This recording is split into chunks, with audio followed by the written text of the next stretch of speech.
From the ranch to the rodeo, this is The Short Go. Hey guys, Jesse McCarthy here with Cowboys of the Cross. We just recently weaned a bunch of these calves here, and it just got me thinking that it's time for them to start growing up, either to become cows in our herd or to grow and be finished and become good quality food for people all over. And as it's time for them to mature, it got me thinking that as Christians, we're called to do the same, to be maturing. See, Hebrews chapter 5, verse 13, it says, "Anyone who lives on milk, being still an infant, is not acquainted with the teaching about righteousness. But solid food is for the mature, who by constant use have trained themselves to distinguish good from evil." And see, we're called to be studying the scriptures, to be growing in our faith, to be holding true to God's commands and putting them into practice, even when we don't want to. It's difficult. Maybe we don't feel like it. That doesn't matter. We're still called to be doing this, to be growing. And we need to be putting into practice what we're learning. And so that way you can help others who are new in the faith, so they can see people growing and mature, and so we can come along and disciple those who are younger than us. And I just think that as we get ready for this Christmas season and to celebrate the birth of Jesus, could you imagine if he would have never grown up, but if he had just stayed an infant?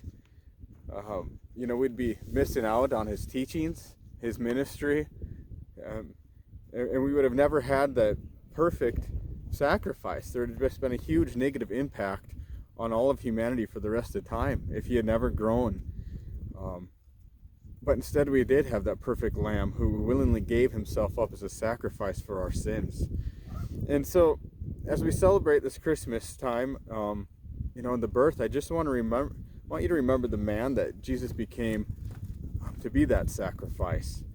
And I hope that'll encourage you in your faith, and that you'll want to mature and be able to teach those around you as Jesus taught us throughout his ministry, and to be practicing this stuff so that you can distinguish good from evil, and to teach those that are less mature than you. I just hope that you'll continue to grow in your faith, to be in your scriptures, to study them, to learn from good biblical teaching.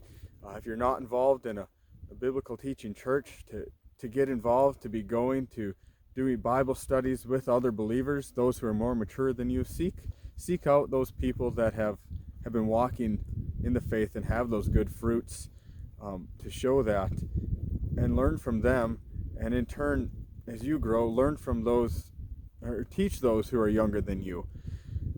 So I just really hope that's an encouragement to you guys, and a challenge as we get into this Christmas season to grow, to mature, and to give to those who are younger than you, and not just to be on the milk, but to get into that solid food and the solid scriptures for yourselves. So from my wife and I and all of us here at Cowboys of the Cross, I just want to take time and wish you all a very Merry Christmas.